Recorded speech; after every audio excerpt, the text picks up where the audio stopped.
I don't know about you, but I always love the idea of someone that is always developing, evolving to its fullest extent.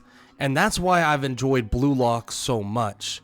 But there's always been an idea that I've loved throughout anime, superhero shows, comics, and so on and so forth. And that's the ability to copy someone else's techniques. So that's what we're going to be going into today with what if Isagi had a perfect copycat weapon. And if y'all enjoy, make sure to show some love. Isagi is just your normal guy, or at least that's what everybody would think. But he was a renowned football player, or at least in his small high school he was.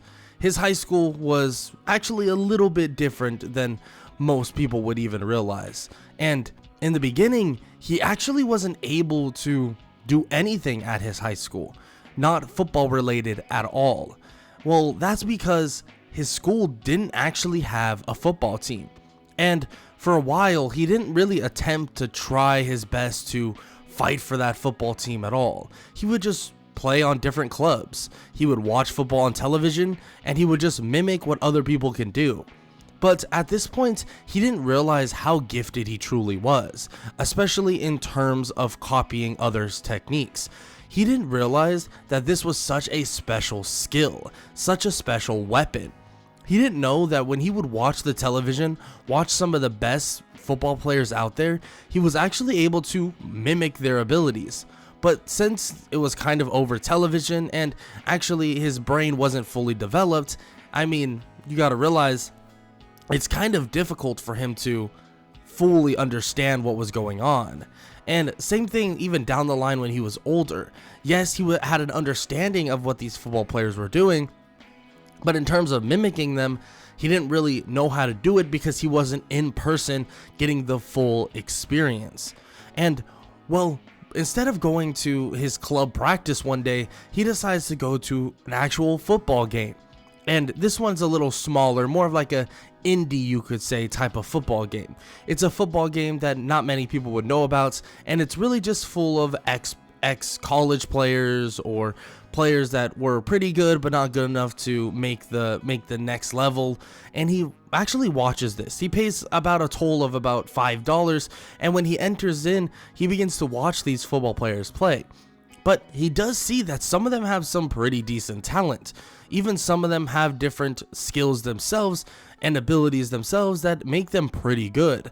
Actually, one of them is extremely good at passing, but obviously if you're only good at passing, only good at one thing, it's actually going to limit you in the long run. But Isagi continues to watch, and he watches how the man's body moves, kicks, and just develops his own passing abilities, and Isagi has a realization that he can truly copy this man's abilities, or truly copy this man's skill and technique. And this would bring new ideas to him. Before, he was just trying to mimic. He was just trying to utilize someone's idea or utilize someone's skill, and frankly, it was kind of difficult because it was over a screen and he couldn't properly see the full body and the full motion of everything someone was doing. He finds insane motivation in this revelation, and frankly, when he heads to school the next day or the following week, he immediately thinks that he needs to somehow get a football team put into this place that he's going to high school. But when he goes, he learns that someone actually is attempting to start a football team. He's kind of confused about this, and not knowing exactly who it is, he goes and tries to find out who. And eventually he would run into a boy that is laying down straight on his back on a staircase, and another boy with purple hair talking to him. He would walk over and ask if the rumors are true that they are trying to create a football team. And they actually say yeah, but the blue or the white-haired guy kind of just lays there and says that he doesn't even want to play. But the other one says that they both want to play. They would love if he joined the team. And Isagi would put his hand out, saying that's definitely a deal. He was actually interested in making a football team himself because he's just been more or less playing for clubs and so on. In which the boy introduces himself as Rayo. Ryo introduces himself fully and says that, yeah, he's definitely interested in having, what's your name? And he says that his name is Isagi. And of course, Ryo is excited to have another person on the team, especially someone that says and deems that he actually plays club football. I mean, this would mean that he's somewhat decent. I mean, he's probably not like insane, but he's definitely probably decent. And he tries to convince Nagi once again to play. And Isagi would watch as they kind of talk back and forth. But let's be honest, Isagi would look at Nagi and even question if they really want him on the team, because he kind of doesn't care about football at all. And Ryo would say that just doesn't matter. Trust him. Nagi is talented, actually a prodigy, someone that is just straight up gifted at football. And Isagi is interested in this. He's actually pretty interested in it overall. And he decides to finally actually just try to convince Nagi with Ryo. So they convince Nagi to help create this football team and fully make it. And eventually they would. It would be them three and kind of a bunch of other people that weren't very good at football, just trying to learn the game. And Isagi would be excited to take on this challenge. I mean, their team, it's gonna kind of be just the focal point, just them three, but he's excited to see what Nagi and also Ryo have to offer. In which, when they start practicing, Isagi can see that Ryo and Nagi are very talented, actually pretty damn good at soccer themselves. But still, he's not 100% sold on the idea that they can really win much. But it actually comes down to the fact that, well, their talent would definitely overwhelm most of the competition. They would take on most other high school teams and dominate, and it would be very easy. And Isagi would quickly see how good Nagi really is, and he would see his abilities to more or less trap the ball, and also Ryo's abilities to pass the ball at a beautiful arc. And this would definitely interest Isagi. But at the same time, he thinks about Ryo's technique, and he believes that maybe Ryo isn't as good as he thought. Yes, this might sound weird to say, but he thinks that maybe he leans on Nagi too much. Ryo just might be kind of obsolete on his own. He doesn't say this to him, but Isagi would continue to kind of work with them and try to basically mimic Nagi's moves. But in all transparency, right now, Isagi can't really do what Nagi can do. And the only reason for that is he's not built enough, not fit enough. His height is an issue, but if he gets stronger, he feels that he definitely can copy it. So maybe that's something he'll try to do. He'll copy his ability to trap the ball and utilize his skills for his own. But at this moment, he doesn't really have time to practice them. I mean, let's be honest, he's not in the necessary position to do what Nagi is doing, at least in terms of where the ball is going to be put and where the ball is going to be just feeding into. So for now, he continues to play nice and kind of just continues to just win with his team. He knows that his passing ability, at least from that little game he saw, his passing ability that he has now perfected and also expanded on, it seems as if, well, his passing has led to even greater things for his team. Yes, Ryo is that main passer, and he's a dynamic football player, at least in comparison to the other high schoolers. But in terms of Isagi, if we're talking about anywhere on the field, it feels like Isagi can get the ball there. It's almost impeccable at that. But at the same time, he does show promise as a striker, and frankly, all three of them do. And we all know that at the end of the day, when you're the best player on the team, or one of the best players on the team, or one of the best players in all the high schools in your district, it's more or less that the best player will end up being the striker. And frankly, all three of them more or less are strikers in their own right. But after some tournaments and after working together and training hard, they would run into a tournament that would be kind of their finals for now, at least what they wouldn't know as their last game until, well, the upcoming event that would change their lives, in which they would be taking on another team unknown to them, and they would be dominating as usual. Isagi setting up passes for Nagi, mid-air trapping the ball, and Isagi watches as Nagi just does some amazing things. But Nagi can see that Isagi is kind of holding back. It might sound weird, but after the game and after the utter domination of their more or less tournament finals, they would all speak, but Nagi would eventually stay after to speak with Isagi, telling Ryo to go on ahead without him. He needs to ask Isagi something, in which Ryo just nods, not thinking much of it, but as they continue to walk, him and Nagi speak. Nagi explains that he can tell that Isagi has more to him.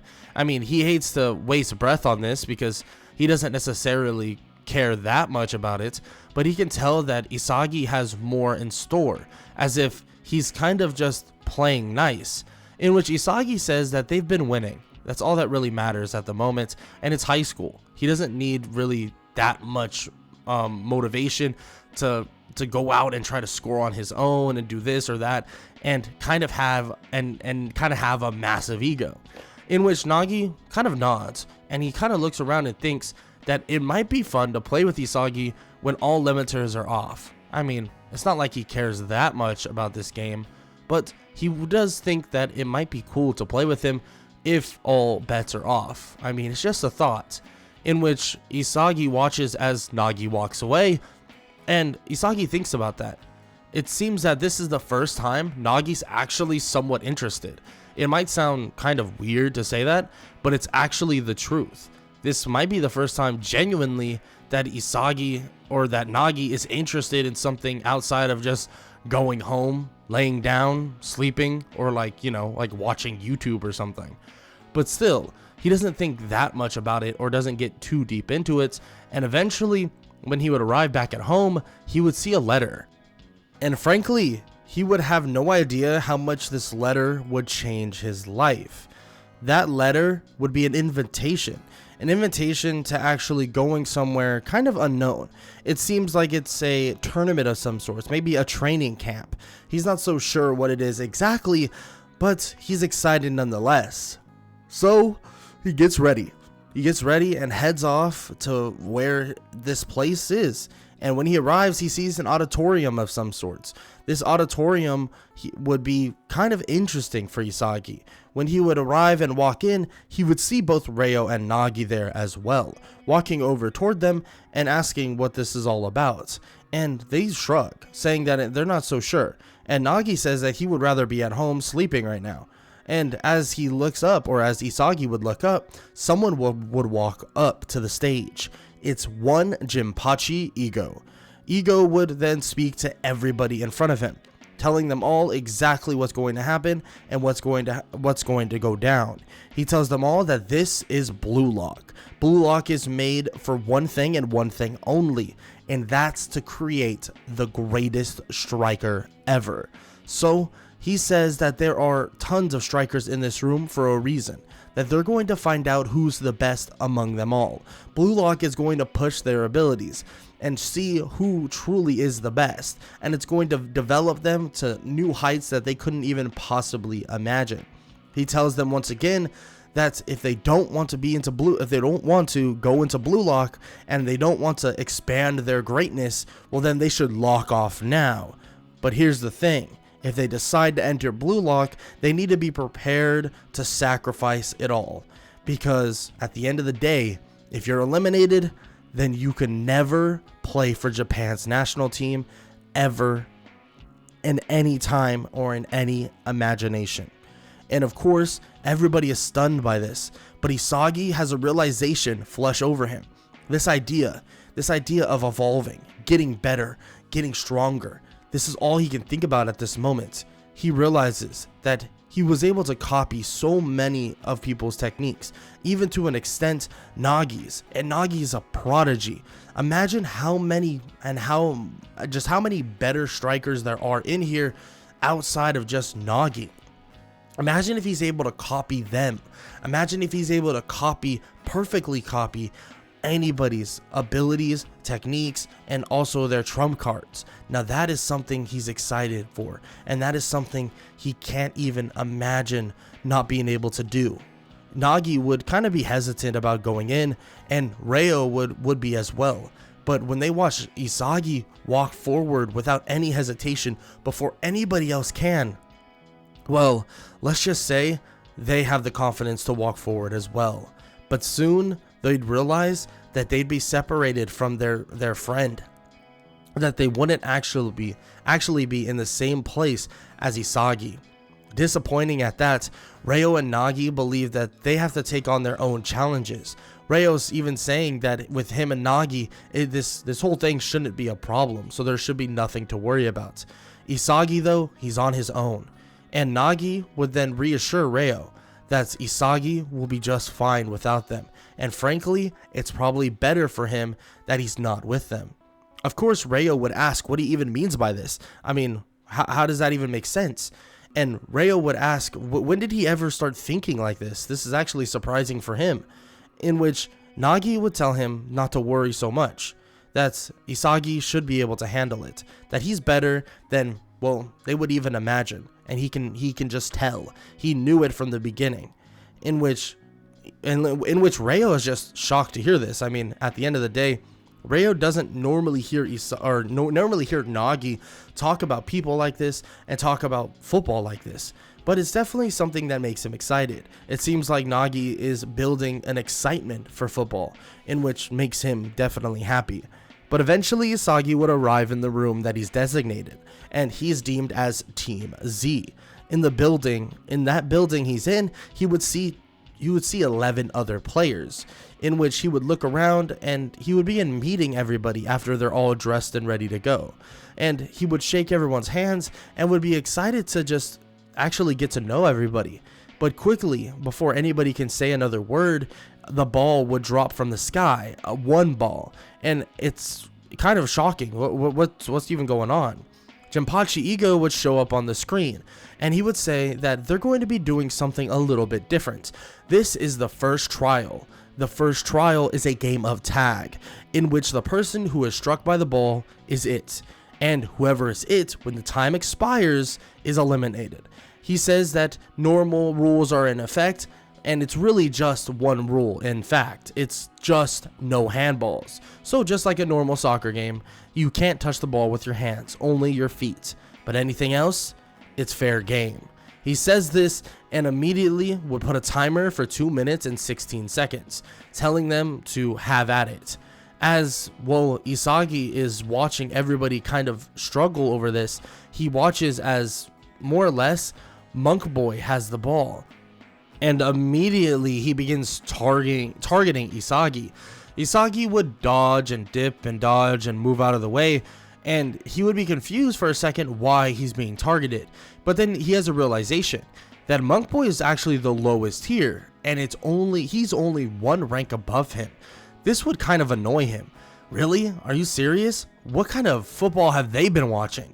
He continues to dodge, bob, and weave, but eventually he would get hit, actually being cornered away. But when he would get hit by Monk Boy, he would recover the ball back once again, and he would look to actually hit Monk Boy as well. He would look for the hit, and he would kick the ball, but Monk Boy would just dodge and hit Kunigami. Kunigami, a lethal striker, someone that has an insane leg for the ball, and when he would hit him on accident, he would actually look to hit Isagi back. But as he goes to hit Isagi back, he realizes that the reason for that was because of Monk Boy, the guy that's kind of running away toward Isagi. So he would look to shoot it at Monk Boy or Iragashi. As he does though, Iragashi grabs Isagi, and Isagi watches as Kunigami strikes toward Iragashi but gets pulled in front of the ball. He gets hit right in the stomach, but this time around he watches as Kunigami strikes. He sees that his power is amazing, that he might not have the strength in his leg, but at the same time, it's not all about power. As he's thinking about this, he's getting drilled in the stomach, flying backwards with only 1 minute left. Isagi would be pissed, holding his stomach, but as he stands up, he just sees Iragashi running away. No, not this time. He would kick the ball, and it would look so eerily similar, if not better, than Kunigami's. He might not have the leg of Kunigami, but technique-wise, it's perfect. So perfect to the point that the ball is a missile. His perfect technique made up for his lack in strength, and it shot a missile at Iragashi, hitting him directly in the face as the ball would then roll toward a sleeping Bachira. The ball would be right next to Bachira, and Hiragashi would struggle to his feet as he walks over to the ball, saying that this is an easy out. As he goes to kick the ball at Bachira, a sleeping man, he would then get kicked right in the face by Bachira. Bachira would kind of yawn and kind of just stagger back, seeing that there's limited time. He would kick the ball immediately at Iragashi once again, but at the same time, Iragashi would look to try and kick it to someone else. And eventually, he would kick it toward Bachira once again, and Bachira would look toward Isagi. He would see something in Isagi's eyes, something that made him think something might be up with the guy. Maybe he's like him. Of course, Bachira would pass the ball to Isagi, and Isagi has the choice. Time ticking down. Wow. There's no time left. All he has to do is just stand there, and the time would tick out on Bachira. But the face on Bachira tells him another story. 10. And he continues to look around. Well, should he kick the ball? Should he not? 9. He continues to think about this, but then slowly a smirk would grow over his face. 8. He would then realize something. That the numbers on their arms, there's no way he's as bad as that guy. 7. He kicks the ball and it goes soaring toward one Kira. And he doesn't even know who this guy is. All he can see is the number on his shoulder. 6. The ball would slam into Kira's face and Kira would stagger backwards. He would roll and try to regain to his feet, but he staggered so hard that he feels like he got punched in the face, and then he looks up. The clock ticks to 1 and then to 0. Bachira would smirk and would realize that Isagi really has that competitive fire for football, and he's surprised that his number is so low compared to everyone else's. He doesn't think that he's the second worst in this place. Kira begins to freak out. His ego begins to get revealed, more or less screaming at the top of his lungs, saying that there's no way that they're better than him. No way at all. And of course, eventually Jinpachi Ego would say that he wasn't worthy of being here, so it's time for him to lock off. And finally, the room is now down to 11. And there's a realization that grows over everybody. Now that the room is down to 11, what will they be doing? Well, Ego explains. He explains that with 11 players remaining, they will form Team Z.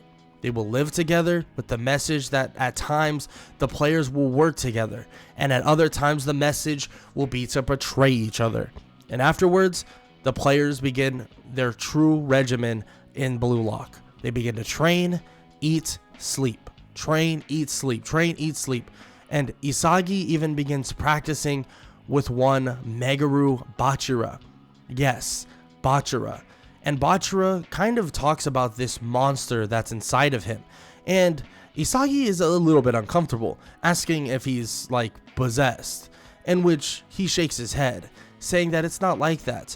The monster gives him, well, someone to talk to, someone to show him the right way. And Isagi thinks of this as an interesting factor. I mean, they're talking about an outworldly being that tells him the right things to do on the football field. He asks if that's truly beneficial.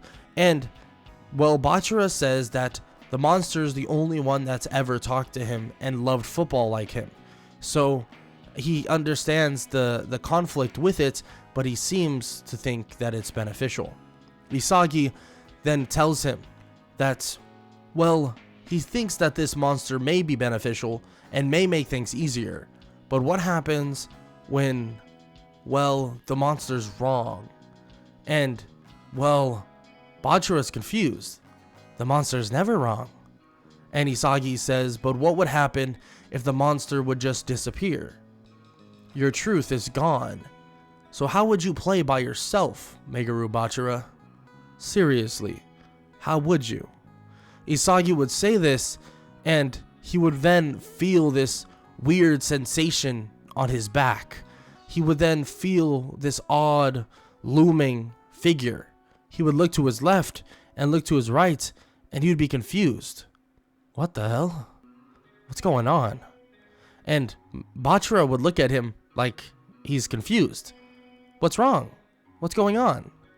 And Isagi wouldn't say much, but eventually he would say that they should do some practicing. He'd love to see his dribbling, in which Bachira would do so, and he would show off his dribbling. And as he does, well, Isagi's able to steal it from him. But there's a way and a reason for this. Even Bachira's confused. How did he even do that?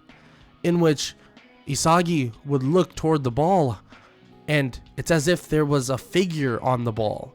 But at the same time, that figure would disappear. It's as if Isagi has gotten a new layer to football, a new layer and reasoning pathway to realize where the football is truly going. In which immediately Bachira would say that that's the monster. The monster's telling him where he's going. In which Isagi says that it's a little different. He thinks that it's different than Bachira's monster. But at the same time, he feels that his monster isn't going to slow him down.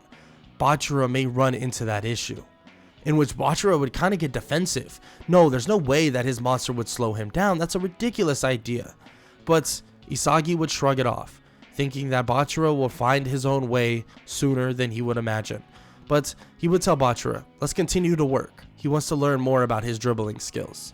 So that's exactly what they would do, learning more and more, and Isagi would continue to develop. But eventually it was time for their first match.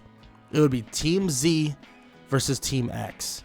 But during this time, they would learn about everything that's going on in general, in terms of the player ranks, in terms of what Team Z is, in terms of the lowest rated players. And they also learn how these next games will affect them. As long as they win, it won't really matter. But let's just say they're not in the top 2 of the teams that they're playing. It would mean that the person with the highest amount of goals would actually pass on through, at least in terms of who's on the team. But with that said, there's not much else for them to worry about from here on out, and it's time for them to play. Team Z versus Team X. That's the first game that they take on, and adversity would be an understatement off the bat.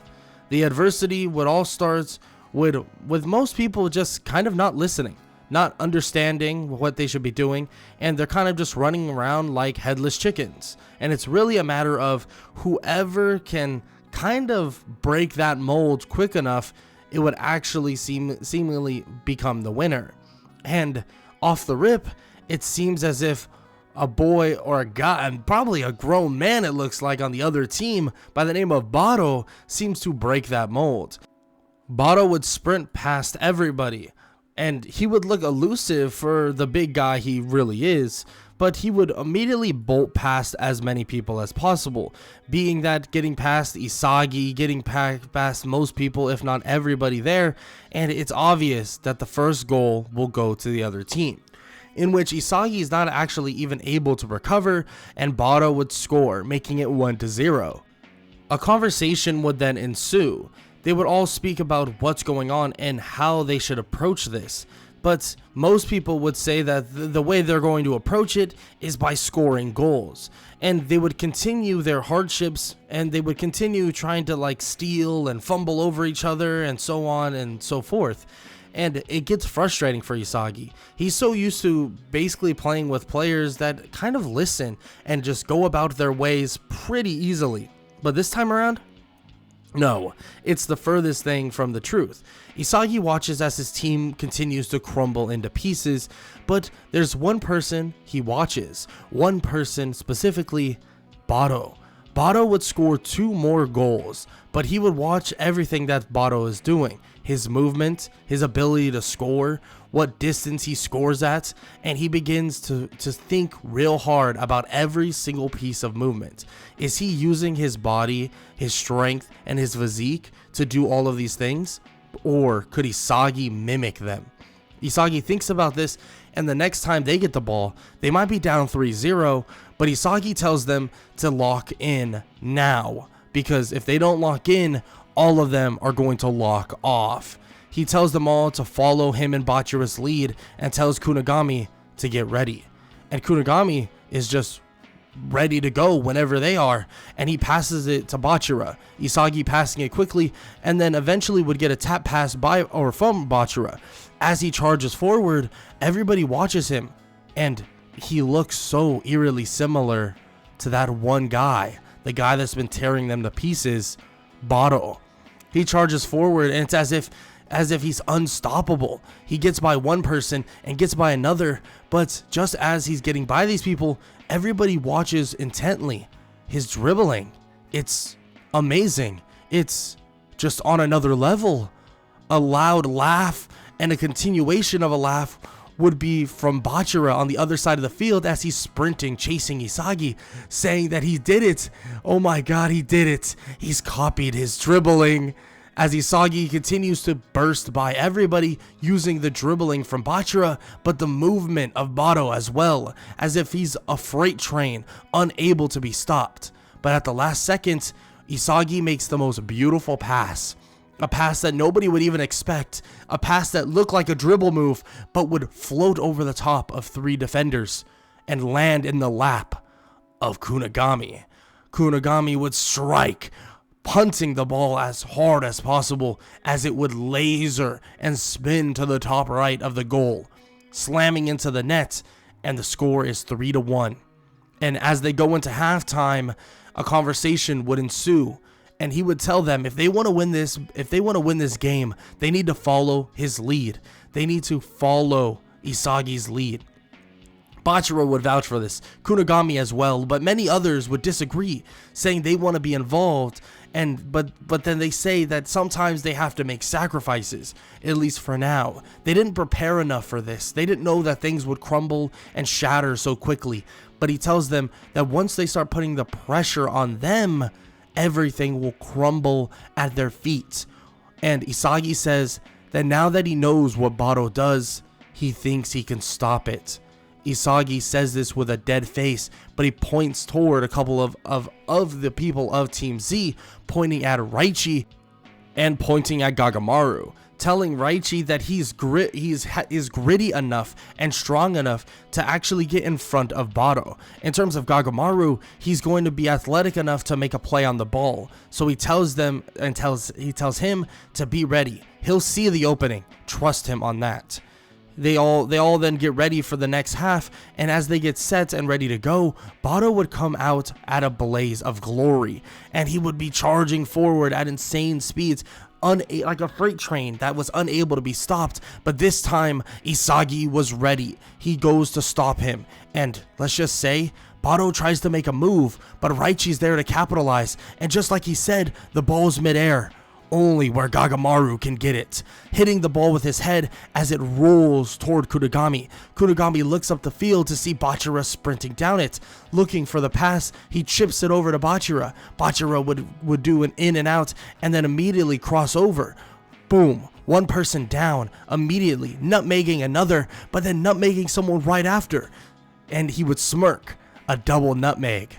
Bachira, seeing Isagi bring his own dribbling to the next level, maybe even better than Bachira's, makes him happy, but on top of that, makes him competitive, makes it so he wants to get better as well, and that's exactly what he's going to do. Bachira wide open for a goal, he kicks it, and he would score.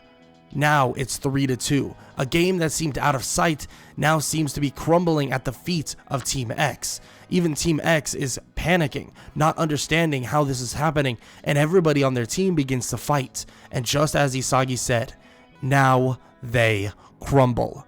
Bado tries to take a head of steam, but everybody starts trying to steal from Bado now. Now everybody is kind of clashing with each other, leading to Isagi to easily steal an outlet pass once again to Kunigami, his perfect range. He kicks the ball and scores once again. Now it's 3-3.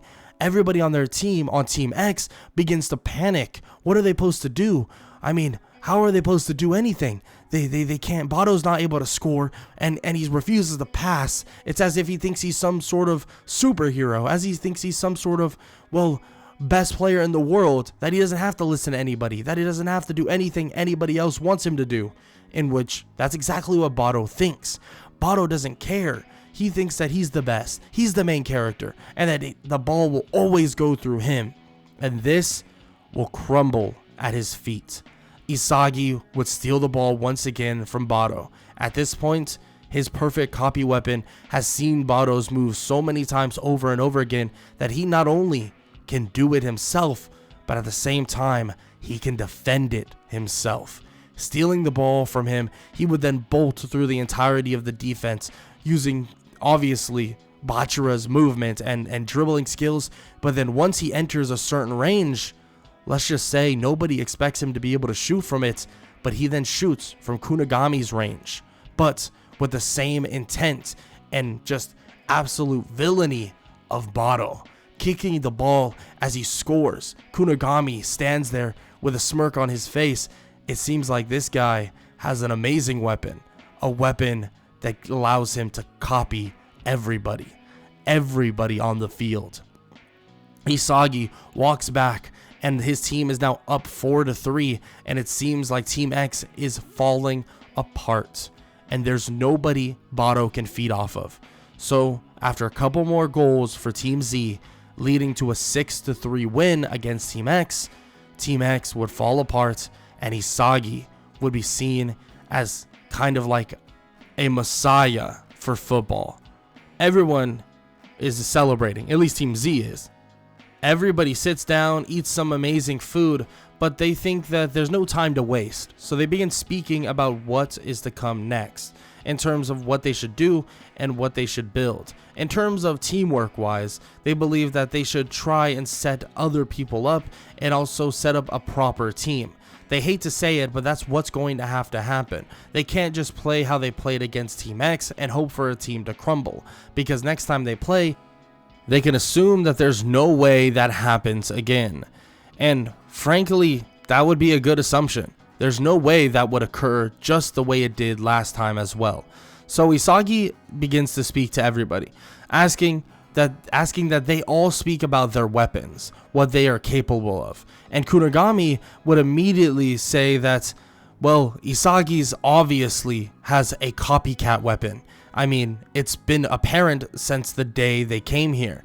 Isagi has been able to read, analyze, and then copy all of their moves, at least to an extent. Bachira would back this, but then say that it's not just a copycat weapon, it's even more than that. He says that it's as if he made his own weapon perfect, and everybody would sit there and think that, now that they think about it, his dribbling that he got from Bachira, it looked better than Bachira's. But at the same time, once Bachira started dribbling on his own and also excelling his own evolution, it seems like Bachira surpassed Isagi's dribbling just like that. And Bachira isn't 100% noticeable about this, or doesn't really notice this entirely, but he does bring up the idea that it seems that Isagi can actually build off of his copycat. Yes, he copied Kunigami and Bachira and Bato, but who's telling him that he can't make those better, refine them, perfect them? So that's an idea. So maybe he copies them perfectly. He can do exactly what the person can do, at least at that moment.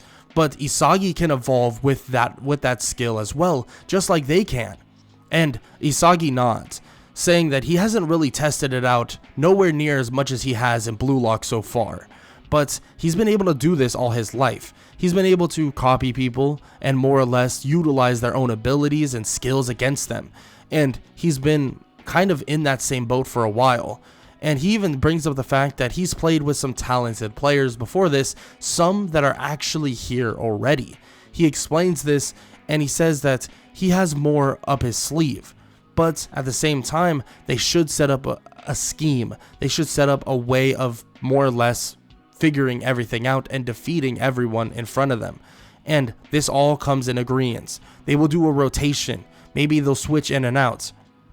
And Isagi would eventually tell them that he's up for it, but he's seen stuff like this kind of crumble at that. They can't be as structured. They need to have a structure, but loosely play with that structure. And they hear this and they think this is a good idea. That's kind of like how they played against Bato's team, but it's as if they refine it, make sure that it's completely refined. It gives them the option to move around on their own, but at the same time, they make sure that these movements that they're doing isn't going to leave them open for exposure, in which Isagi thinks this is exactly what this whole thing is about. They are not set into just restrained roles. They are all strikers, so they need to treat it that way. But who knows a striker better than a striker himself? So they need to all use their minds here, utilize what they know as a striker and how to be a striker, and utilize it to their advantage. With everything ironed out, with everything ready, the next match for Team Z is upon them. Team Z versus Team X. But the real question is, how far and how dynamic will Isagi become with his perfect copycat weapon? And what kind of hurdles will he jump through soon? Well, you'll have to find out in the next part.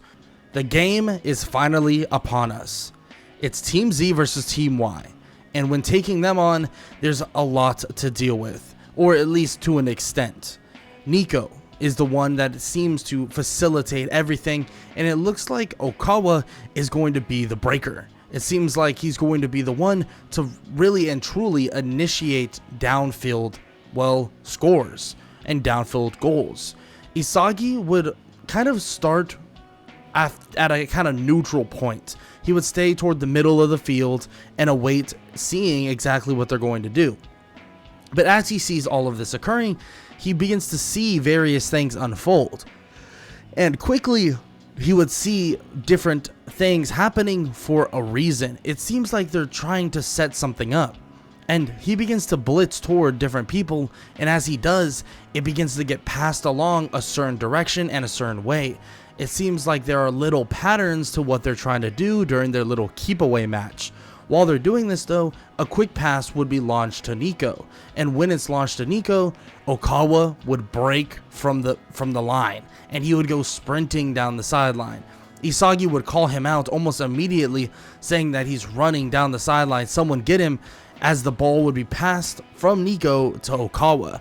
But unfortunately, in terms of recovery, it wasn't fast enough, and Isagi and the rest of the team would just be a little bit short and would lose the first goal, in which isn't that big of a deal. Isagi doesn't see it that way, at least, and he tells them that it's fine. They will tie the score up here and now, and then they'll go from there. Isagi would get ready and kind of just prepare for a proper attack. And as he takes the ball up, he passes it up to Bachira, and quickly it's obvious that they know the lethality of Bachira. But here's the issue.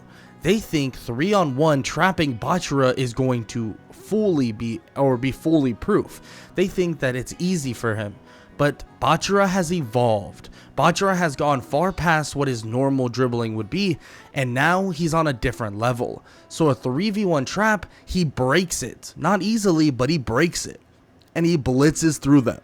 As he blitzes through them, Isagi begins to try and more or less dash through the shadows, trying to set himself up for his own goal. But quickly he would realize something, that he's not going to get the goal. It seems that they know he's lethal from almost every range, and on top of that, he has the same in-depth ability to dribble the ball just like Bachira, and who knows what else he can do. I mean, they saw kind of film on him a little bit, and it seems like he can do practically everything. So when Bachira decides to pass the ball up, immediately a trap would come to Isagi, but that wouldn't be the case and wouldn't even be needed, because Isagi would let the ball go right under his foot, and as it does, someone's about to steal it straight from at least in front of him. But as he goes for the steal, Isagi kicks it with the back of his heel. As he does this, it's a perfect pass lofting to the big Kunigami. Kunigami would jump in the air, gathering it, and as he's falling to the ground, he would nudge the ball forward just a little bit. As he does, it would set himself up, boxing out the person that is next to him and leave him open for a goal. But this is outside his range, just outside his range. But Kunigami thinks to himself that Bachira is evolving, and many other of them are evolving as well, so he must try something as well. He must give it his all. So he kicks the ball, and he kicks the ball harder than he's ever kicked it before, creating some sort of knuckleball, as if the ball stops moving, as if it's going throughout the air, but it's not spinning at all. But then it would just drop, and as it drops, it would just kind of go right through the hands of the goalie, and everyone's standing there in shock. The ball was going right at the goalie. I mean, how did he not stop it? And well, Isagi would just smile, thinking that Kunigami has just stepped up his game as well.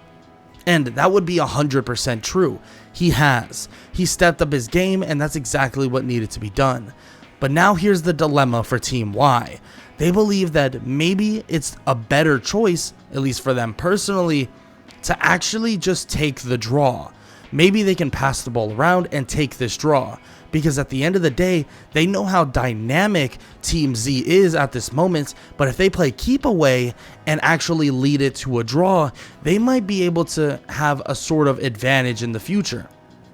Now keep in mind, they lost their first match 8-0. So the fact is, well, Isagi believes that and sees that they're taking this draw.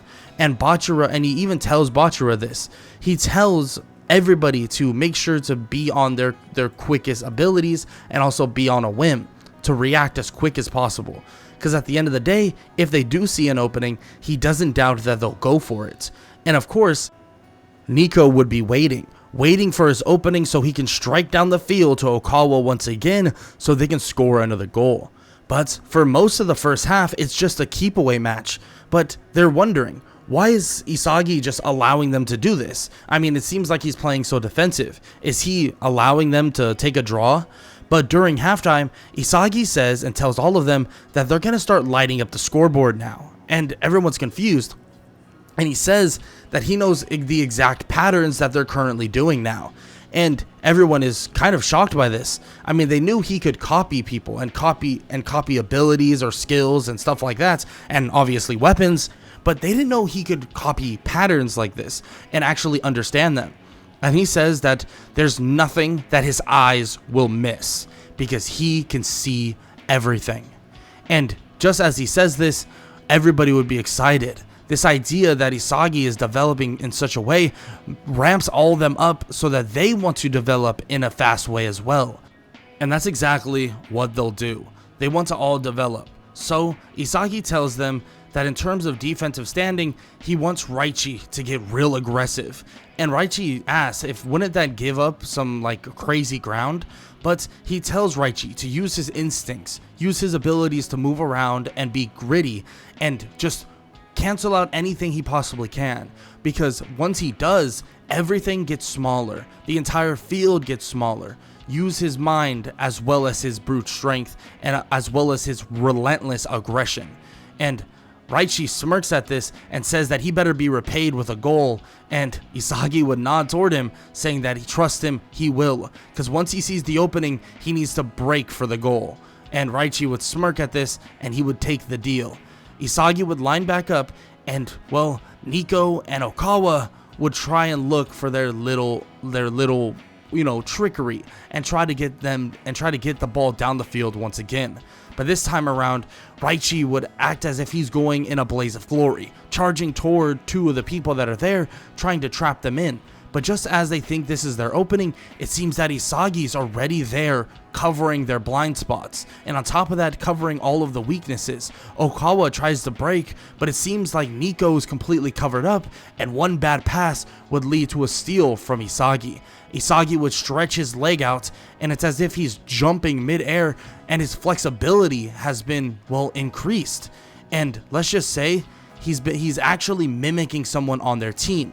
During training, he saw someone use a flexible move, use a move that was actually something he could somewhat mimic, just not to the extent that the other guy does, and that's Gagamaru. He kicks the ball, stealing it, and Gagamaru can tell that that's the same kind of stretch that he can do, but just a little bit limited. It must be a restriction on Isagi's body. Yes, he has a perfect copycat, but it seems as if his body is kind of fallen behind in that regard. It seems as if he can't fully do it, but who knows? Maybe he can adapt his own body so that he can utilize it even greater than Gagamaru.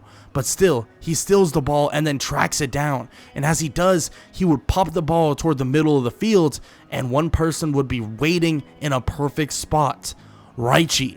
Raichi would kick the ball and score his first goal. As he scores his goal, well, he would celebrate and he would scream at the top of his lungs, and he would just feel this adrenaline rush through his body. Team Z is now up 2-1, and it seems like they cracked the code, and it's all because of Isagi.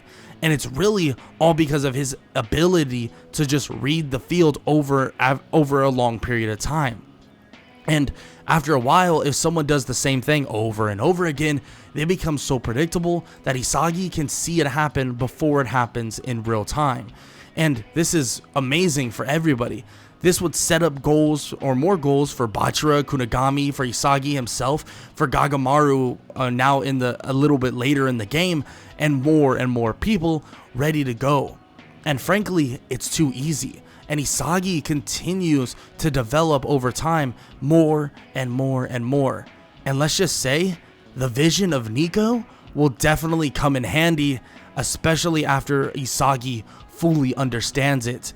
And throughout this entire time, he's slowly but surely developing it and understanding it.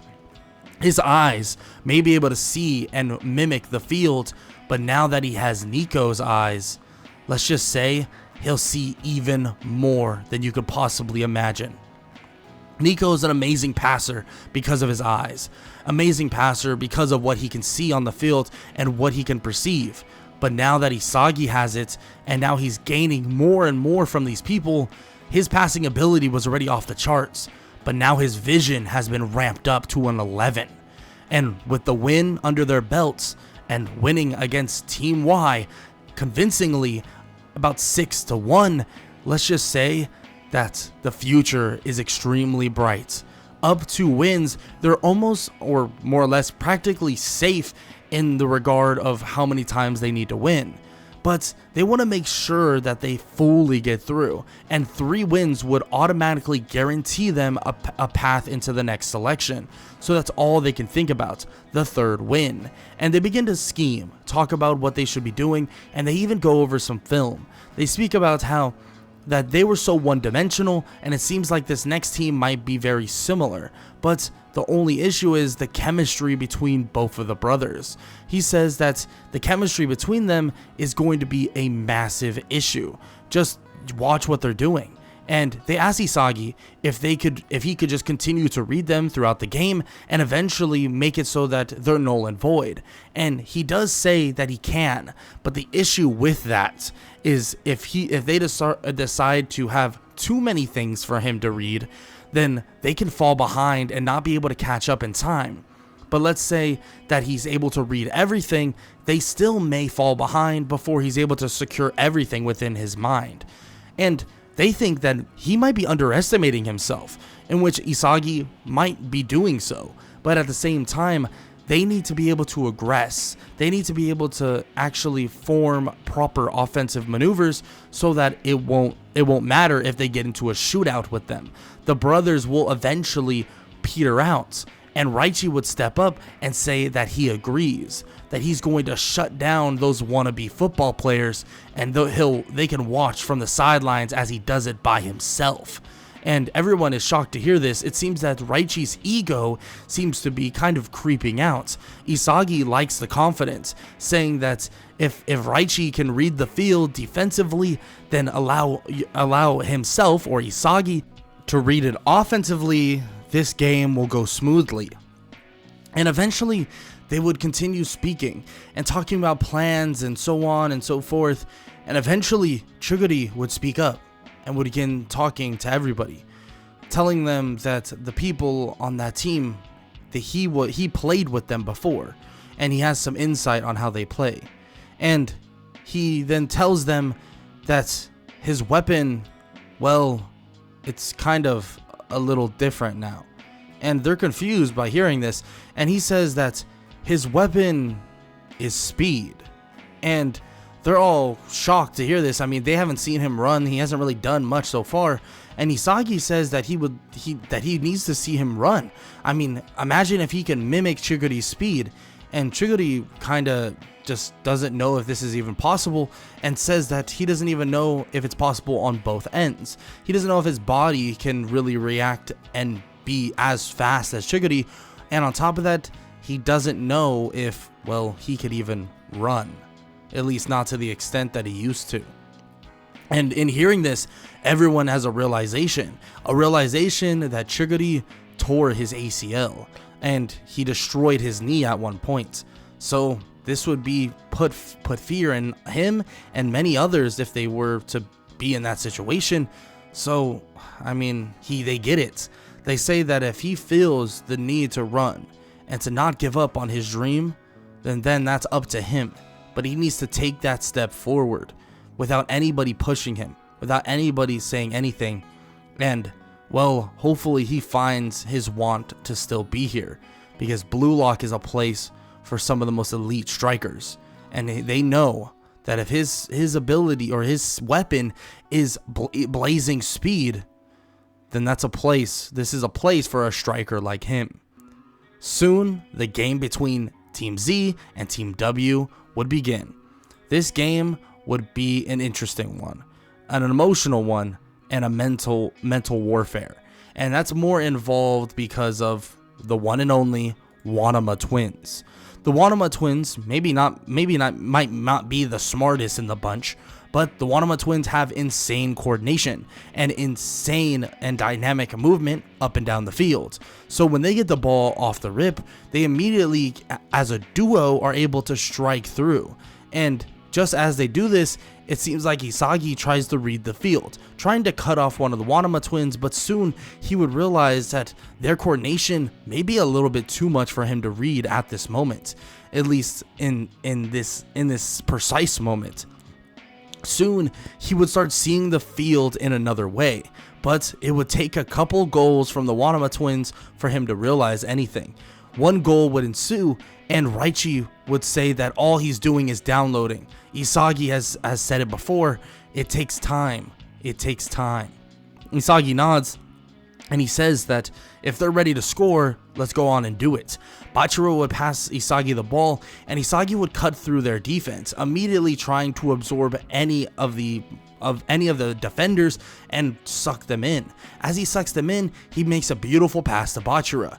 As Bachira gathers it, he'd make a move on one and nutmeg another, running right by one, and they try to foul Bachira, but he's able to spin loose. As he spins loose though, he would pick the ball up with his foot, and he would just loft the ball beautifully in the direction of Kunigami, and without even stopping one step and still in full movement, he would launch the ball, kicking it harder than anybody even realized than last time, and he would score once again.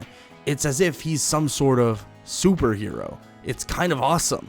Kunigami, he's just in a perfect position all the time to score these amazing goals. And Isagi continues to not only download against the Wanama twins, but he's downloading on everything that's happening around him. And ironically enough, well, Nico's a very mild ability to see the field is actually having and giving him advantages he didn't realize in the first place. His perfect copy weapon is used to see, when he sees everything, he can eventually mimic it even better than the person that has it in the first place. He can evolve that weapon. He can evolve the weapon that he gets from someone else. But here's the thing, with Nico's vision that he's currently and slowly but surely developing, it seems that he can see practically everything. Every little movement that's Kunigami is making when he's striking, every pass that Bachira is making, every movement of dribbling he's making is allowing him to expand those skills and those weapons he took and copied even further. And he continues to do that for every single person on the field. It's as if this game was bigger than just the Wanama twins, defeating them, locking them down, and showing what everyone's about. It's about development, evolution, and Isagi is evolving to a newest extent. But on top of that, someone else begins to evolve as well. It's as if deep down inside, throughout this entire time, even though they were more or less setting themselves up to demolish the Wanama twins, setting themselves and put up in a proper position, it seems that someone else has been inspired by the evolution. And that's one person and one person alone, Chuguri. Chuguri becomes a sprinter down the sideline, and the Wanama twins thought that this couldn't get any worse, but it does. Isagi's pass would go soaring, and it's as if there's nobody in the world that could catch him. And in one stretching foot, Chuguri would score a goal. It's as if the whole tide of the game begins to shift, change, and the wave of direction goes in Isagi's favor and Team Z's favor. And soon, the beating of Team W would ensue. And frankly, it wouldn't even be close. People would start developing and would start realizing tendencies on the teams that they're facing. And in all honesty, it seems as if Team Z isn't really the bottom of the barrel, isn't really at the bottom compared to everyone else. Maybe they're that much better, but at the same time, why would they be ranked so much lower than everyone else?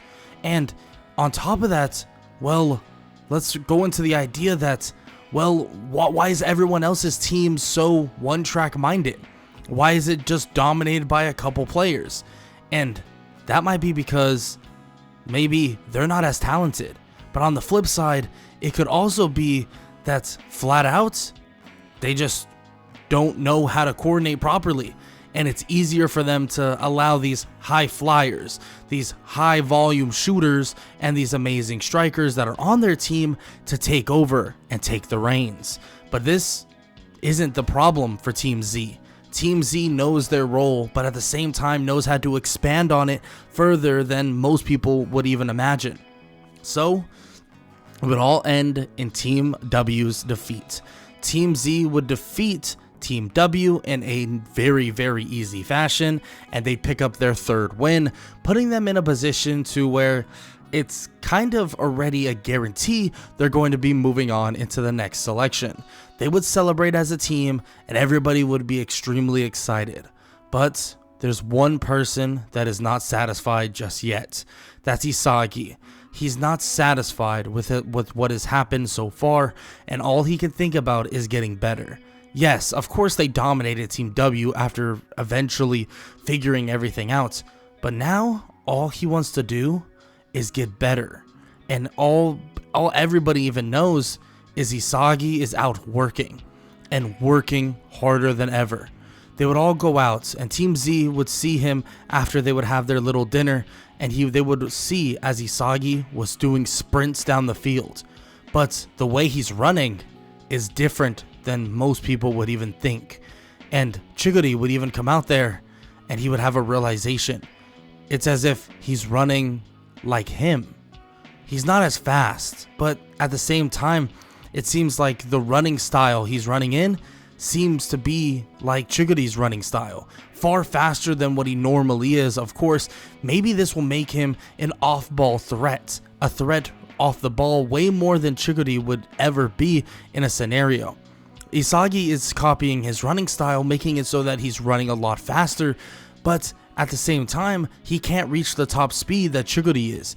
Maybe that's why he's trying to practice, and maybe that's why he's working at it, sprinting up and down the field and trying to maintain his stamina over and over and over again. Everybody begins to join him as if they begin to do sprints right next to their leader and right next to the person that's been leading the charge this entire time. And from the outside of the field, somebody's watching, and there's one person that they haven't faced just quite yet, but Isagi's very familiar with, and that's the one and only Nagi. Nagi's watching, and Ryo walks over asking what he's doing, and he says that he's watching Isagi run with his team. He says that their team has easily coasted on by, but they haven't built the chemistry like Isagi has with that team. And Ryo says that it doesn't matter, that they're going to be going on to the next round nonetheless, so even if they lose the match against Isagi, which they won't, Well, all it means is that the next selection, maybe they can team up with Isagi once again. And Nagi would nod, saying that he does want to team up with Isagi once again. He wants to see how much better he's gotten and what he has in store for him, and when they face each other for one more time. And Nagi says that, well, he assumes that it's going to be even harder than they would possibly imagine. In which Ryo immediately is shocked. I mean, throughout this time that they've been here, Nagi's been kind of lazy. But every time they see Isagi, it's as if a fire is lit underneath him. Watching Isagi do these things, develop, evolve, is making Nagi want to take his next step to the next level and climb that ladder even higher than he could possibly can. It's like Isagi is the driving factor for him to be greater at football. And eventually, Isagi would be in the kitchen, and he would be getting, or the cafeteria, and would be getting some food. And he would actually run into Nagi, Ryo, and actually one other person by the name of Zantetsu. And he actually introduces himself. He asks what's going on and what they're actually up to, and they kind of just speak a little bit. Ryo talks about that he's excited for the match. Nagi says that he's excited as well, and Zantetsu asks if this is the same guy that they've been talking about. Is this the dude that they played with? And of course they would say yes. And it was actually kind of surprising that they got separated. And Isagi would talk about how maybe if they went to the same area and came in at the same time, they probably would have been put in the same place. They ask if this is really what he thinks to be true, and Isagi says that he thinks all the ratings are kind of misconstrued, at least to an extent. And they all hear this and think that maybe this is true.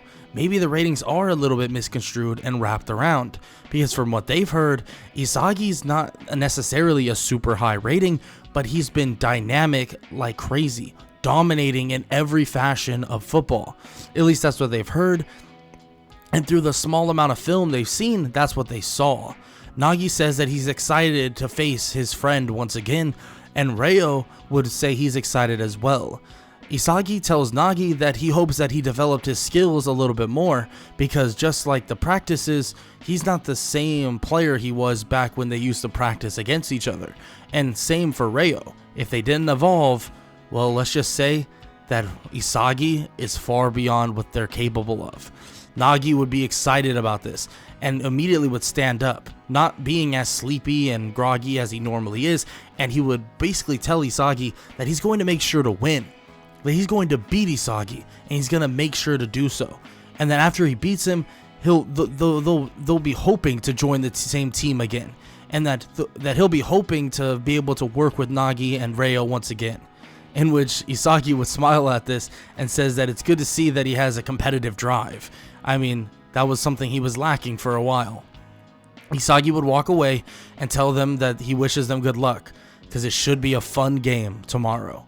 And the next day, it would finally arrive. Team V versus Team Z. Now, the real question is Isagi going to overwhelm Nagi? Even though Nagi's a prodigy, has he evolved enough? And frankly, has Ryo evolved enough? That is the solid question. And off the bat, Isagi would set up the one and only Gagamaru for an amazing strike. And he would actually nail it with a header. Beautiful. And he would nail it perfectly, and it seems that everybody is following suit with the idea of evolution. It seems that Isagi is getting better, Kunigami's getting better, Bachira is getting better, Chiguri's getting better, everyone's getting better. So that's all they've been working on. Everybody is following, in a way, the leader to get better and follow alongside him so that they can develop as a striker in the future and right now. But still, Ryo sees this, and he tells Isagi that he's not the only one that can copy abilities or copy movements, and in which they do the exact same play that they just set up, and Nagi scores very similar to Gagamaru, but he does it in his own way, reaching out his foot mid-air, and he stops the ball. And in mid-air, he would stop and kick the ball into the goal like a complete monster. No, maybe even a god. Isagi would smirk at this as he continues to watch Nagi do this in his own head over and over and over again. Isagi would tap the ball to Bachira and he would tell Bachira that it's time for his little plan to go into effect, in which before the match he did talk to Bachira. He spoke to Bachira saying that he needs to listen to the monster, but do it in a different way. Hear the ball speak to him, because he'll show something that he'll never see before. Isagi would go blitzing through the crowd. It seems like his speed is even greater than they remembered, and they're shocked to see this. How did he get to this point? I mean, they saw him doing sprints, but there's no way sprints alone does this. He begins to dart through the crowd as if he's seeing all the weak spots to go by. Nagi tries to pick up on him and actually more or less tag him, trying to stay with him. But it seems like Nagi is slowly but surely falling behind. But as Isagi is sprinting around, the ball would come lofting in the air. A beautiful pass by Bachira. Isagi would jump in the air and would snag it out of the sky. And Nagi would look at him in shock. Oh my god. He's doing the exact same thing Nagi just did. But it's different. It's his own spin on it. It seems as if he's capturing the ball, but the range that he's at right now, there's no way he could score. There's no way he's not going to. Wait. Immediately, Isagi would shift his body weight and would tap the ball in a different direction, and Nagi would be confused. Wait, how did he learn that? And when did he learn that? Immediately, the ball would just land in the lap of Kunigami, and he would blast it, scoring once again, putting them up 2-1. Nagi would watch this and then look at Reo and back to Isagi, and Nagi would tell Isagi that he's not going to just take his moves without evolving them even further. And he says that he won't be able to keep up with his own evolution, in which Nagi makes sure that the next time he gets the ball and the next time he's targeted, there is no defending him. And that is no understatement. That is no overstatement. It's just the truth. Nagi is almost impossible to guard. The pass from Reo would lead to Nagi to easily grab the ball out of the sky, and immediately he began juggling the ball midair as if he's redirecting one way and then redirecting the other in a matter of seconds. Even Isagi is having a hard time keeping up, and as Nagi speeds past him, it seems like, well, they're gonna score. But that's the issue. Everybody on their team on Team V's team is kind of behind Nagi, Reo, and, well, Zantetsu. So when one person comes speeding out of nowhere, Chiguri, he kicks the ball away from Nagi, sending it toward the out of bounds line. As it does, it turns out that they were close enough for a corner kick. All they can think about is a header. Maybe Reo will set this up for Nagi perfectly, and all Team Z is thinking about is clearing it, in which Isagi is looking at Nagi, staying right next to him, saying that, well, it's gonna be pretty amazing what he sees next. Nagi's confused and says that he won't outjump him. There's no way, but that's not the case. Not even close. Isagi would jump with Nagi, and as he does, even though he's shorter than Nagi, he gets off the ground extremely high. Yes, he's able to copy some of the jumping abilities from his own team, and on top of that, the finesse of Nagi. In that finesse, he's actually able to kind of do a semi backflip, kind of like a bicycle kick, and bicycle kicks the ball to clear it. But as he clears it, he's not just kicking it in some random direction. It falls in the lap of Bachira, and immediately Zantetsu tries to cover him. But with one nutmeg, he's basically on the floor. His speed and reflexes may be quick, but it seems that Bachira is just reacting to every single step he's doing. It seems that Bachira is having fun. He would nutmeg Zantetsu multiple times as he tries to recover, and then eventually he would juke a certain way. He would juke to the right and then go back left, and Zantetsu would slam into one of his teammates. As he does this, Bachira seemingly has a free pass on by, and he would go bolting through. He would go bolting through and immediately would see the advantage. There would be a 2-on-1 trap coming, but he's split these traps so many times over. He would immediately kick the ball from behind him over his head and also over the two people's heads, as he would do a quick spin move getting around them, recovering the ball. He recovers the ball and he has a free goal. He's by himself completely as he shoots and scores, putting them up 3-1. Nagi has a realization that Isagi has evolved so much so that it seems like they can't even keep up. But why is everyone else so much better though on this team? He looks around and looks toward Ryo and thinks about something. Ryo was able to copy, well, kind of what they did, but Ryo believes that it's just because Nagi's that good. Nagi's able to kind of do similar things. Nagi would come over to Ryo and ask him, can he copy anything like Isagi can? And Ryo would shake his head. There's no way. I mean, why would he even think he could do that? But Nagi would say that he was able to copy that play, that one play that they did at the very beginning of the game. Why can't he copy anything else? And Ryo would shake his head, saying that there's no way he could do that. Yeah, they're just outclassed. And plus, Isagi has the field as his own chessboard. It's as if he knows exactly what's happening now without even just flinching at all. Nagi would kind of shove Ryo a little bit, telling him to focus up, stop acting like he's defeated, they're only down 2 points. In which Ryo would never see Nagi ever like this. This is a different version of Nagi. Nagi is built for the game of football. He wants it bad. He needs to win. And the eyes of Nagi say a million words. Ryo says that he'll do his best. He'll read the movements of Isagi and maybe he can mimic something on the other team. But he doesn't know what that would even entail.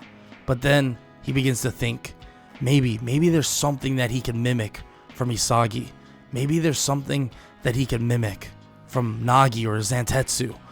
He doesn't know. He begins to get overwhelmed with these ideas, but all he can think about is the person that he's staring at Isagi.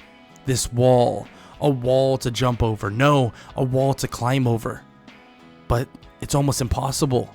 It's as if the walls begin to close around him and there's darkness everywhere, as if there is nowhere to pass. Isagi sees everything. Soon, Nagi would watch as Ryo would begin to crumble, and as Ryo would soon allow the game to slip away from him. Zantetsu tries to take it upon himself to more or less get them back in it, try and set Nagi up for different plays, but his passing abilities aren't as good as Ryo's. But Ryo seems to be crumbling under all of the weight that is on his shoulders. He's supposed to be enjoying this time, having fun, getting better, and Nagi by his side, they would be unstoppable. But as he looks toward Isagi, all he can see is Isagi by Nagi's side, that they would be unstoppable. And soon, the game would be over. The match would be finished. They would lose 6-1, and Nagi would tell Ryo to wake up. What is he doing? What is he doing this entire time? He didn't even try. What happened to the mindset that they were going to win? They were going to beat everybody. Of course, Nagi would be frustrated by this, and he tells Ryo that he's supposed to be the lazy one, not Ryo. And Nagi would shake his head, and he would just sigh. He would walk over toward Isagi and give him a handshake and a hug, saying that it was a hell of a match. And Isagi says that, well, he's one hell of a prodigy, and he's going to develop into an insane striker and football player overall. He tells Nagi that there seems to be no limitations to what he'll do and what he can do in the near future, and he assumes that they'll be on a team very, very soon, and tells him to not worry, that there's going to be some insane developments. Isagi would smile and give all of them a thumbs up, saying that this game was practically an exhibition, that the game didn't really mean much, but they should all learn from it, because at the end of the day, Isagi wants everybody to be at their peak, because once they're at their peak, Isagi can get even better, and that's all he wants to do. But with that said, the final match is over, and Team Z is victorious in the bracket. With Team Z number 1 and Team V number 2, they pass on to the next selection, or at least the training before the second selection. Yoichi Isagi. Now it's time for his next challenge. After working out, training, and getting preparations, frankly his body is in kind of peak condition, and now he feels absolutely ready to utilize all his skills or his weapons that he has copied throughout this time.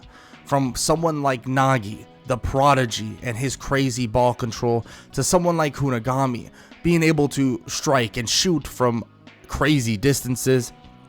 Someone like Bachira, someone who is able to use his dribbling to absolutely stun defenders. Isagi is able to use it all, and he's excited to continue to use it all. But his first step to getting to the next selection would be Blue Lock Man. Blue Lock Man is more or less a holographic test, but this hologram has perfect interaction with the football, and in terms of shooting goals on it, it is extremely difficult. But they have to score 100 goals on this on different levels, and eventually capping out at the max level, Isagi has to score 100 goals in 90 minutes. And I wouldn't say this would be that difficult. Isagi has a ton of weapons to allow him to score goals, but it would be a lot less in terms of weaponry. It would be a lot less compared to the other weapons he has. He has more speed, he has dribbling, he has ball control, he has vision, and all of these things, yes, may help in the long run, but doesn't help necessarily right now. But still, he's able to power through it, even with his slight lack in strength at the moment, but still, he's feeling that his strength is increasing with all of the abilities and new weapons he's been able to gain throughout this time. With that said, he would get his 100 goals, and he would leave in no time, ready for whatever's to come. And as he walks in, he sees something that says the second selection. An explanation would be played saying that the second selection consists of matches in groups. There will be matches 3v3 to start. If you lose, well then one of you on that team will be picked by the other team, and the other two would go down to the 2v2s. But if you lose a 2v2 and let's say you don't get picked up, well, then you're eliminated from Blue Lock entirely. Isagi immediately can start thinking about who he should pick up and who he should go with. As he walks in, he sees many people. He continues to consider who he should actually go with, and frankly at this point, Isagi would be one of the top players in Blue Lock, flat out from his scoring prowess, and on top of that, just the assists he's gotten throughout this time. And his number would definitely show that. But still, he would look around and eventually would spot Nagi. But then just as he spots him, he would be jumped on by Bachira. Bachira would ask if he wants to team up, and basically be a 3v3 team. Maybe they can wait for Kunigami or Chiguri or something like that. And Isagi would more or less think this is a good idea. Basically talking to Bachira and thinking that this would be for the best because their chemistries already have, well, really good interactions. Bachira's passing is absolutely elite, his dribbling is amazing, and frankly, Isagi himself is able to mimic all of those, even to a greater degree, and Bachira will continue to evolve. But just as they're thinking about this, someone would walk up to them, Nagi himself. Nagi would walk up, saying that he wants to join their team, or that he wants Isagi specifically to join their team, in which it's obviously Reo and Nagi, in which Isagi says that unfortunately he already has a person in Bachira, so he can't. And Nagi would think about this for a second, and then immediately ask if he can join their team. Ryo would be confused and would ask why he's doing that. I mean, come on, they're supposed to be a team, right, Nagi? And Nagi says that he wants to play with Isagi. That back when they were in high school together, when they were playing, well, in games, they didn't see what Isagi was truly made of. And during that game when they went against them, it was obvious how much better Isagi is than both of them. And Nagi says that he feels that Isagi can bring him to the next level. And of course Isagi would say that they're buddies to the very end. He doesn't want any hard feelings from Ryo, but at the end of the day, he's built a bond with Bachira. He can't just drop him. He apologizes for that, but he tells Ryo that there's something within him that he needs to find, and maybe being alone is going to be the way to find it. The argument would still mildly ensue, but eventually the three of them, Nagi, Isagi, and Bachira, would walk through the doors. Nagi would tell Isagi that he feels bad for Ryo, that they could have been the trio that they were in high school and what they were doing before. But Isagi apologizes, and he says that Bachira is a hell of a player, someone that could help us evolve even more, and someone that he's grown quite fond of throughout this time. Bachira would smack his buddy on the back of the head, and he would say that he doesn't have to say such grateful things about him. That if anyone has done insanely good things for all of them, it's been Isagi. But Isagi shakes his head and says that he's been using all of them as a tools to get better. Just because they've gotten better because of him doesn't make him a person to actively try to make them better. But as long as they get better, he gets better. They all evolve together. And Nagi would hear this and he would think that it's amazing. That he would think that this is exactly what he wanted, exactly what he needs. He wants to evolve. Excitement would flow through his entire body. Excitement to get better and be like Isagi. But be his own player, be his own football player. They would eventually reach the doors and they would see one team.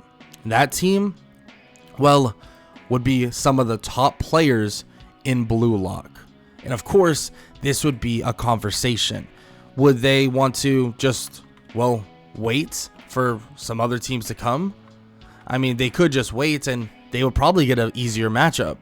Or they could take on Rin, Jubei, and Tokumitsu.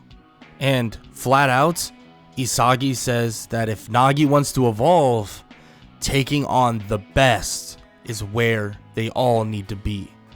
Isagi says that it's going to be a matchup that is going to be difficult, but he promises that throughout this game, win or lose, they will evolve to an extent unimaginable.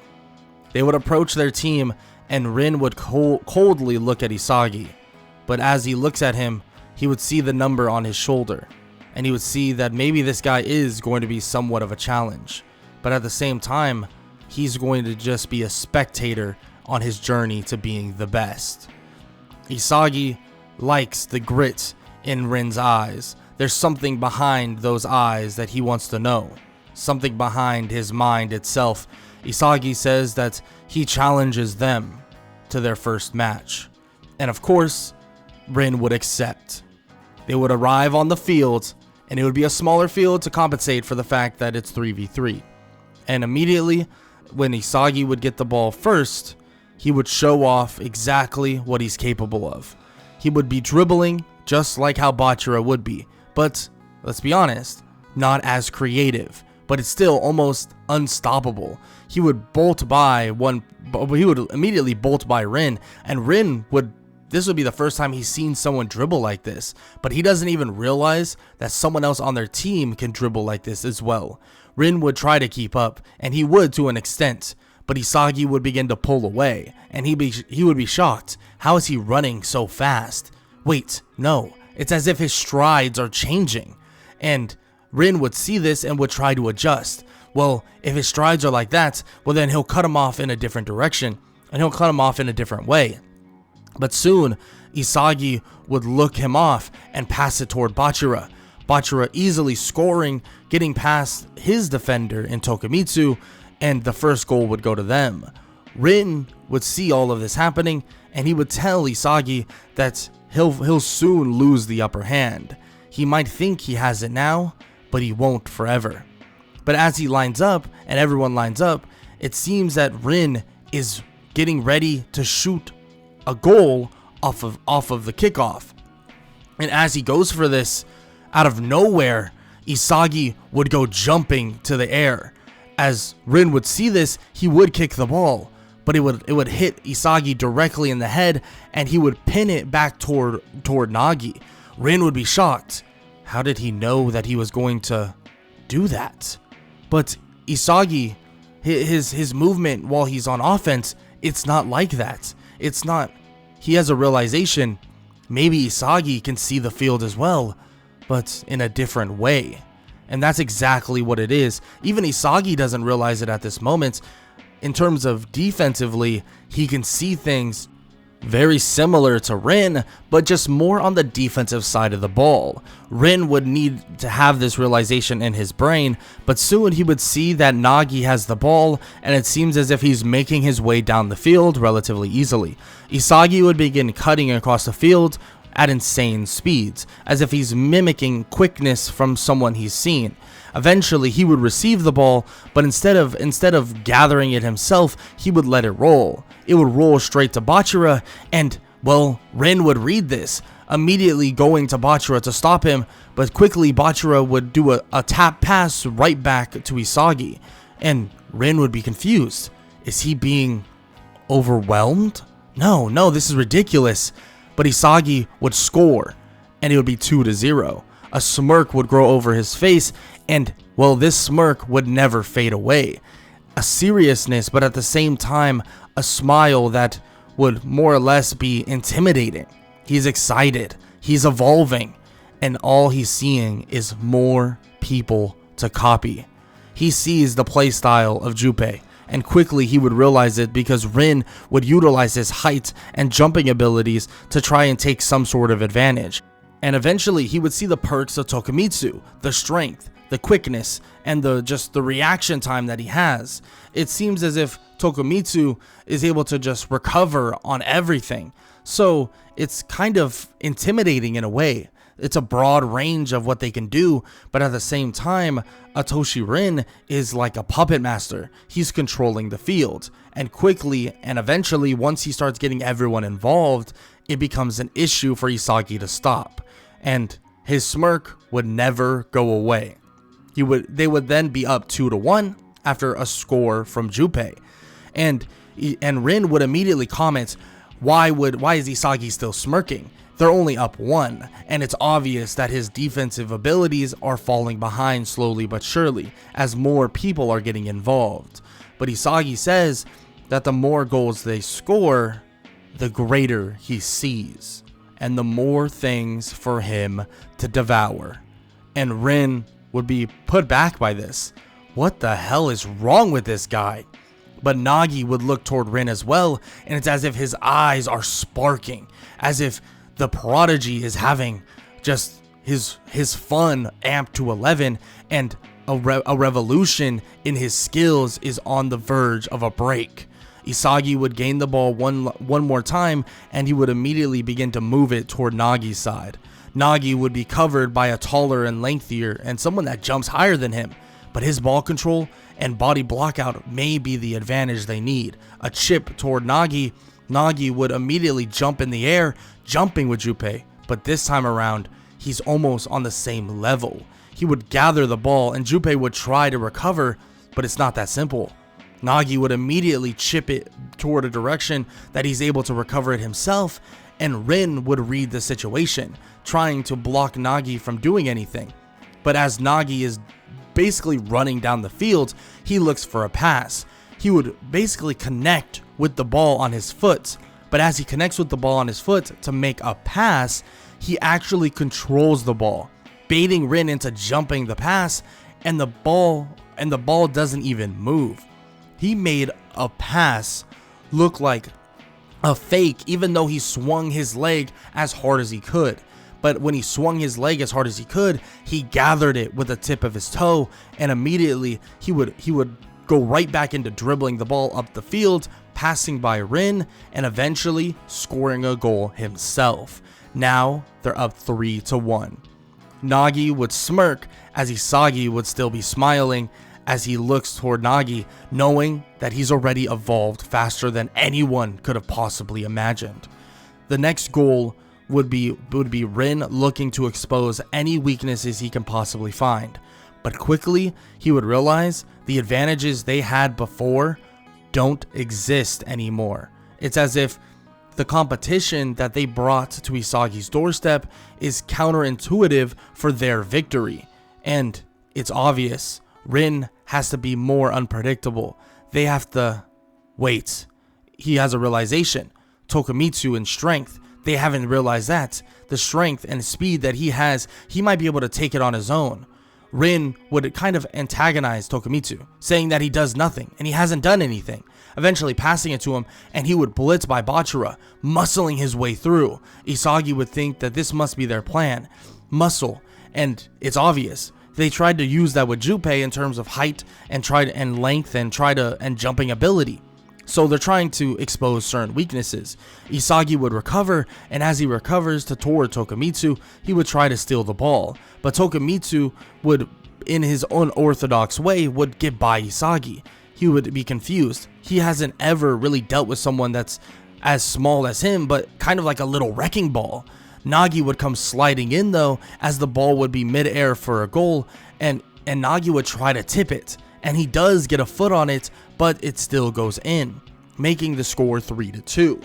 Isagi would think that Rin is evolving. It seems that his mindset for the game not only is evolving, but his vision is as well. He's trying to find holes in the vision that Isagi is currently trying to develop himself. This defensive vision that he hasn't perfected yet, and he's finding holes in them because Isagi lacks knowledge on all of them. And this is an issue. But there's one thing Isagi saw, and one thing Rin isn't going to expect. On kickoff, Isagi looks at Rin and says that there's a reason why he's here. He's here to devour all of them, and he's here to perfectly copy every last one of them, so that they will never be special. He immediately would kick the ball on kickoff. Rin tries to react to it. Junpei tries to jump up high to block it, but it's as if it soars right above their heads. They look at it and they think, there is no way in hell that makes it. That's going to soar over the goal. But that's not the case. It doesn't soar over the goal. It knuckles out and it drops in just in the right above the goalkeeper or blue lock man. And everyone stands there. No way. How did he do that? How is that even possible? 4-2. Yeah, they're up 2 goals on this team, and frankly, Rin is trying to find his way around. He's trying to find a way to not allow them to score, because defensively, that's the issue right now. How was he going to develop? How is he going to change this? But soon, he would realize that there is no changing it. Isagi has developed too much, and Nagi has almost become unguardable, at least in the realm of what they are right now. But at the same time, Isagi draws so much attention to himself that it's as if, well, it's almost impossible to deal with. It's kind of a daunting task. Rin begins to think to himself that he can't do it, but he needs to do it. He needs to beat his brother.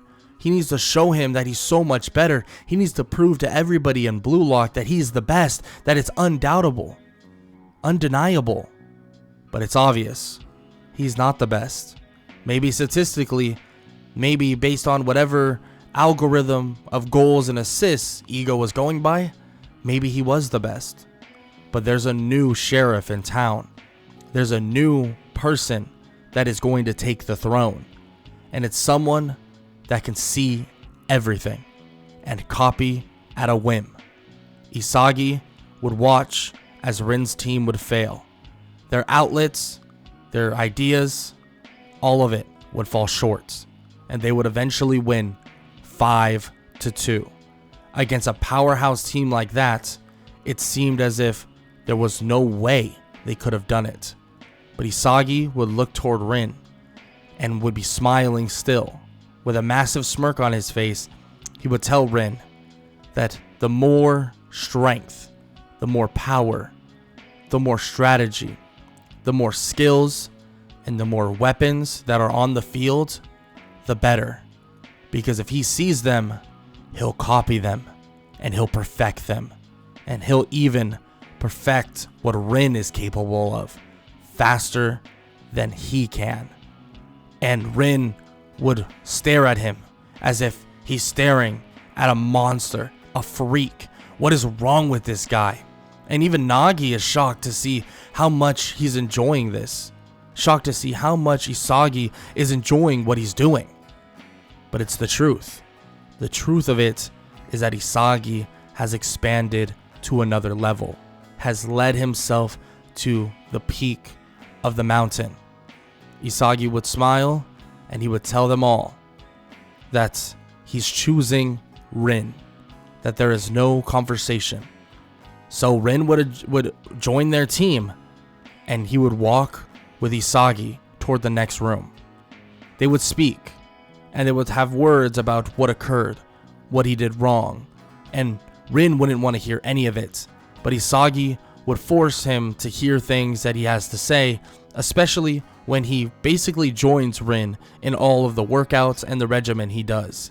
Rin, frustrated by this, saying that doesn't he have his own workout regimen, doesn't he have his own way of training and so on? But Isagi says no. He says that he assumes that maybe he's just that much more gifted than Rin, in which Rin would be frustrated by this and tell him to shut up. As they continue training, it seems as if Rin is feeding off Isagi. Now it's time for him to devour Isagi. He knows that Isagi has made these people so much better. He's seen Bachira, the way he plays, what he's done so far. He's seen the others, but he needs to continue developing, continue getting better, stronger, faster, and so on. But still, it's so confusing to him. How else could he do it? What else could he do? With that in mind, and with more or less that idea kind of on the back burner now, they're finally ready to take on their last match. And frankly, there isn't many people that could stand up and attempt to even beat this group. And when the first team of 4 shows up, isn't anybody that much different. Let's just say it's not gonna go very well. It's Junpei, it's Tokumitsu, it's Baro, and it's Chiguri. Yes, the speed of Chiguri may become an issue and may be something hard to deal with. But with the eyes of Rin, with the eyes of Isagi, with Bachira's unorthodox playing style, and Nagi's extreme evolution in ball control, and now his ability to pass and make it look as if, well, it's a guaranteed pass. Let's just say this match isn't going to be that easy. Rin, throughout this time though, wants to evolve, wants to get stronger, better. So he wants to make sure that he soaks in as much as possible. And Isagi stands in the background, absorbing, watching. He wants to see how much Chiguri, how much all of these others have evolved, changed, and gone their separate ways. And during this time, Rin would take over. The kickoff start would lead to an instant goal from Isagi's team, and soon Isagi would watch as Rin allows the entire team to flow. He allows Rin to take forefront because he feels like when he comes out from the shadows is where he'll truly thrive. And that's exactly what he does. Rin would see things open up even wider. It's as if the possibilities were endless when he was on Isagi's team. And quickly, that would be reality. Isagi would get the ball passed to him, and it was as if there were multiple tunnels, millions of different ways for them to score. And really, the only issue was shutting down Chiguri, the speed that Chiguri had, and frankly, Baro's ego in itself, and his want to be the main character would hurt their team dramatically. But Isagi would watch as their team would destroy the other team. Isagi would continue to watch as Rin evolves and as they subsede all expectations to a large extent. But at the end of the day, a choice needs to be made. Who will they choose? Who will Isagi, Rin, and Bachira and Nagi choose? And frankly, this choice might be odd, and it might be one that would confuse everybody. The obvious choice would be someone like Chiguri. I mean, the speed, the blazing speed, is undeniable. And frankly, his speed would become something of, well, legend. But it's as if Isagi sees something in someone else there. And he would tell Rin that someone here is as starving as himself, is as hungry as him. And Rin would be confused. What the hell is he even talking about? Seriously, this guy talks in such weird ways.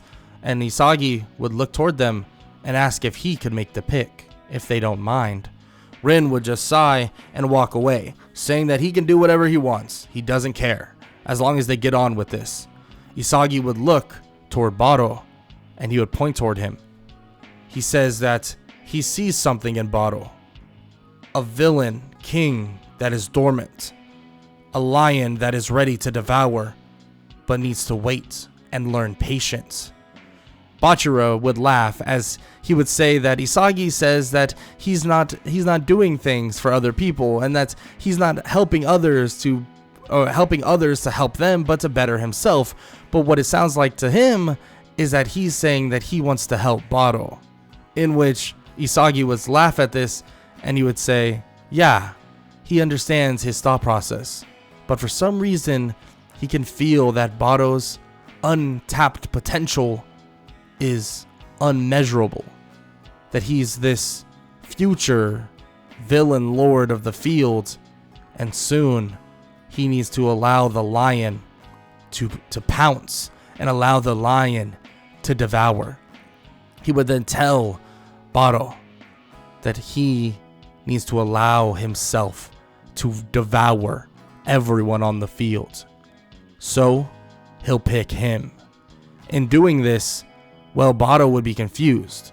He would be wondering why he would do this. They obviously saw that he didn't work well with the team, but Isagi says that's exactly what he counts on. He's unorthodox, but at the same time, he needs to be patient. Very patient. And eventually, this idea would come to the forefront when the 5 of them would take on their next challenge. And that would be the World 5. The World 5 would consist of some heavy hitters. Some heavy hitters that would feel as if they were completely outclassing Blue Lock. And frankly, to an extent, they would be. But Rin getting his first goal against the World 5 would give him some confidence, especially after all the trash talk he did. But Isagi would be standing there, watching, devouring. All he wants to do is see the World 5 in action. That's what he needs. He needs to see what they're good at. He needs to see everything they're capable of, from their speed, their abilities to strike, their power, strength, abilities to jump, mold, watch. Yes, everything. Everything. He needs to see it all. And eventually he would. He would watch as their team may lose to the World 5, but he would devour every last thing. Eventually the score would be 4-1, and Isagi would stand there and Rin would yell at him, telling him to get his head in the damn game. He wants to win, right? And Isagi would look at him. Win? Rin, you thought we could win? Come on. Are you really an idiot? Don't be dumb. This game is all for our evolution. In which, of course, the other team, the World 5, would look at them and be like, well, the kid's right. There is no way he can win. But evolve? What? You're going to evolve after an ass whooping? How are you going to do that? Isagi would smirk, and he would say that he's going to show them stuff that they've never even seen before. And quickly, off the pitch and off the bat, Isagi would use the combination of dribbling from Bachira, the movement of Chiguri, and many other things in his arsenal, and soon they would realize that it was extremely hard to stop this guy. But one person can't beat them alone. One person can't. And then out of nowhere, well, one of the World 5 is guarding Isagi. It's as if a lion roars from behind them, and a lion takes the ball. Isagi would smirk. I knew you were coming. And Bado would take the ball, and it's as if the villain king has been awakened, taking the ball, and immediately he would score another goal, putting them up 4-2. Isagi would laugh, and he would say that they may think that he's just given up, that he was just giving up in general, that he wasn't trying, but he's been downloading this entire time. He puts his hand to his head, the side of his head, as he points 2 fingers, as if he's pointing a gun toward his head, saying that his brain, his eyes, everything about him works better than all of them. But the only issue is that he's still downloading, that his internet speed isn't as fast. But soon, he'll surpass all of them, quicker than they would possibly imagine. Isagi would give efforts in terms of defending them from getting the last goal, but they would score, leading the World 5 to winning 5-2. But even after that win, they would be shocked at Isagi, the way he's acting, what he's able to do, and as if he knew exactly how that goal would be fulfilled. Rin would push Isagi, saying that they could have won as long as he just put the pedal to the metal. If he actually tried, they could have won. Maybe they could have gave him openings. They could have gave, but Isagi would wave his finger. They couldn't have. There's no way they would have won against them. That was not the goal in all of this. He needs to realize that, and realize that quickly. Isagi would be serious, but then a smile would grow back on his face, and he would begin laughing. This is fantastic. I'm so glad I came here. Isagi would watch as the World 5 would walk out, and even the World 5 would have a conversation about that kid. Is he a psychopath? Or is he truly the next evolution of soccer? And everybody would leave, and eventually his team would leave as well, waiting for the end of the second selection. And he would sit there, and he would speak to Nagi, Bachira, Rin, and obviously Bado as well. And he would tell them that truly there's something that Blue Lock is truly making. Yes, they're making the greatest striker. Yes, they're making it for Japan, but there's more to it than just that. He would tell all of them, he would say that soon, very soon, something will come. And very soon, they'll get an opportunity to show everyone what they're capable of. Rin is just kind of off-put by Isagi now. I mean, does he always speak like this? I mean, he speaks like a maniac. And Bachira would say that in a way he does, but sometimes he's really nice and really fun to be around. And times like this, he's obsessed with football. So it's kind of fun either way.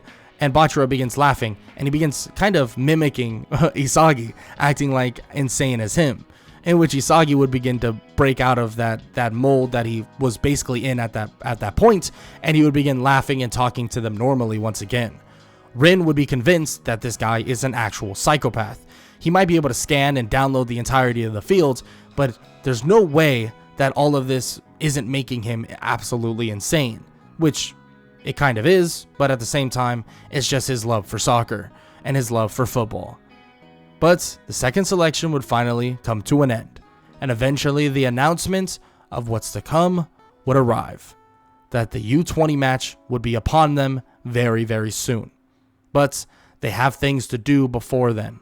As they watch, as everybody walks in, and as all the people that passed walk in as well, and everything is secured, they see that Kunigami is nowhere to be found. And unfortunately, he has been eliminated from Blue Lock. But Isagi says that there's nothing to worry about right now, that they need to worry about what's ahead. They need to worry about devouring everybody on the U20 team. And Baro would step aside toward Isagi and put a hand on his shoulder. And he says that he couldn't agree more.